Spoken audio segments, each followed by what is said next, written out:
Noël est assurément la fête qui met le plus en avant l'esprit de la famille. D'ailleurs, nombreuses sont les familles qui ont leurs traditions de Noël qui leur sont propres. La famille royale britannique ne déroge pas à cette règle. En effet, chaque année, la tradition veut que les Windsor aillent au château de Sandringham dans le Norfolk. Si est-il là que la reine Elisabeth II s'adonne à l'ouverture des cadeaux avec toute la famille tout en dégustant l'incontournable pudding de Noël. D'ailleurs, le prince Philippe était celui chargé d'annoncer l'échange des cadeaux vers 18 h tous les 24 décembre. Et cela depuis des décennies. Malheureusement, maintenant que le duc d'Édimbourg n'est plus de ce monde, la question de qui le succédera dans cette tâche se pose. Pour ce qui est du 25 décembre, toute la famille se rend à l'église Sainte-Marie-Magdalene pour la messe de Noël.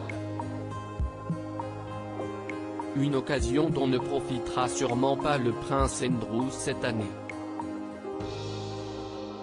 Rappelons qu'il est accusé d'agression sexuelle par Virginia Giuffre, l'ex de Sarah Ferguson. Il préférera surtout ne pas attirer l'attention sur lui.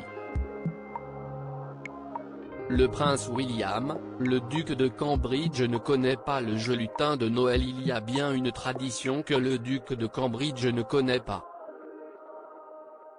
Il l'a, d'ailleurs, avoué lors de la visite des enfants atteints du cancer à l'hôpital Royal Marsden. Il s'agit du jeu Elf on the Shelf, aussi connu comme étant le lutin de Noël.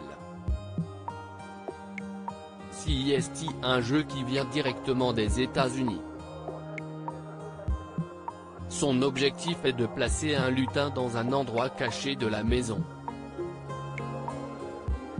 Cela pour qu'il puisse voir toutes les mauvaises et les bonnes actions des enfants pour ainsi les rapporter au Père Noël. Lors d'une interview à l'hôpital, le mari de Kate Middleton, 39 ans, a confié à un petit garçon qu'il ne connaissait pas du tout ce jeu. « Mais j'aimerais bien avoir un petit lutin dans ma maison », a-t-il également confié. Ce qui donne peut-être une idée des cadeaux que le prince pourrait préparer à ses enfants. Loading budget.